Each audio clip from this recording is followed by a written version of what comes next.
thank you to every single person that's here today in the biggest ever political demonstration in the history of this country. And today there are 600 and more demonstrations in cities all around the world. Every country, every continent, everybody in the world has a chance today to say no, absolutely no, to war on Iraq.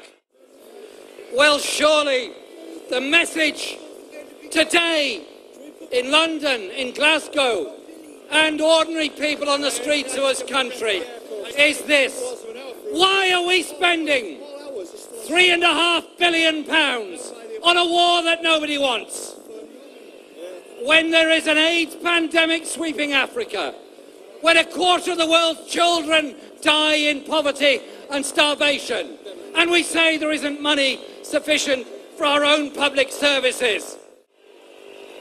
Thousands more deaths in Iraq will not make things right.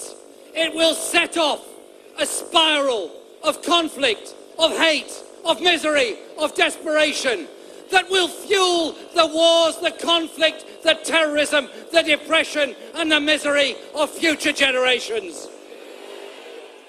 Our message today here in London, 1 million and more strong, is this: we want to live in a world free from war. The way to free us from the scourge of war is to free ourselves from the scourge of injustice, of poverty and the misery that's associated with that.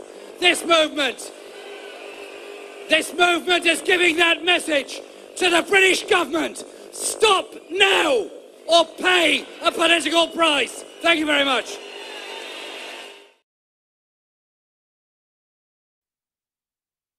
I want to ask Hamza Yusuf to answer this.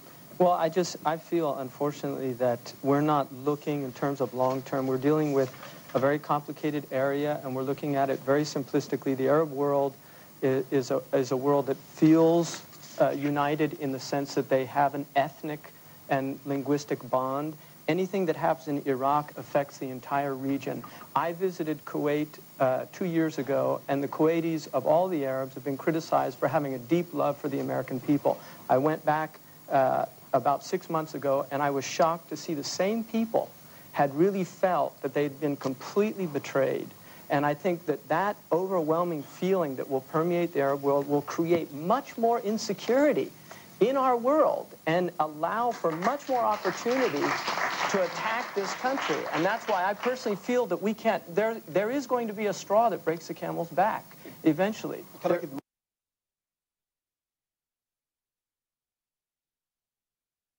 Well, I've spent probably half my adult life outside of this country, and I would have to agree, I don't feel that the American people and the essential goodness of this people is being well represented outside of America by certain flawed foreign policies that this country has and continues to have. And what I really fear, if we're talking about security and the future, I very seriously fear a world in which over 70% of the people do not have potable drinking water, that we're dealing with massive poverty.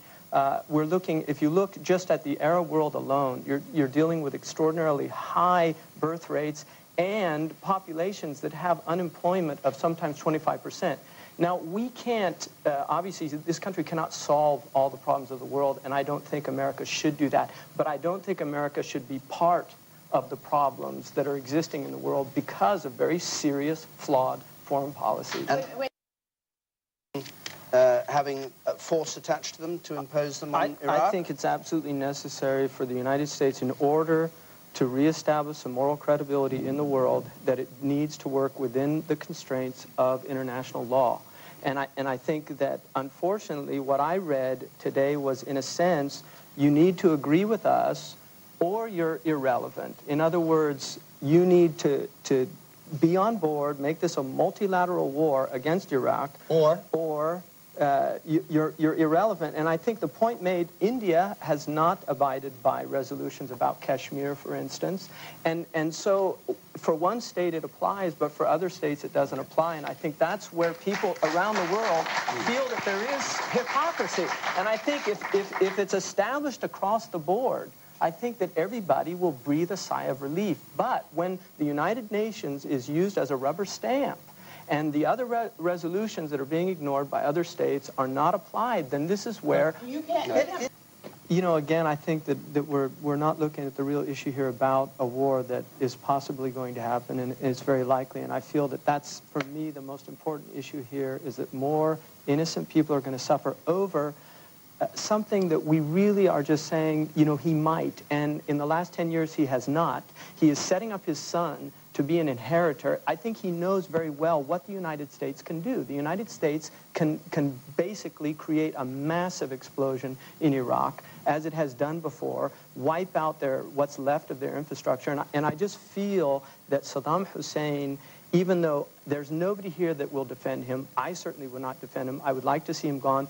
Most of the Arabs would like to see him gone. But to take him out now, I think, is going to further polarize an already polarized world. I think it's whether sad. it's about the relationship between how important Britain is. I think that it's sad to see that Britain, the Lion of Britain, become a feather in the American eagle.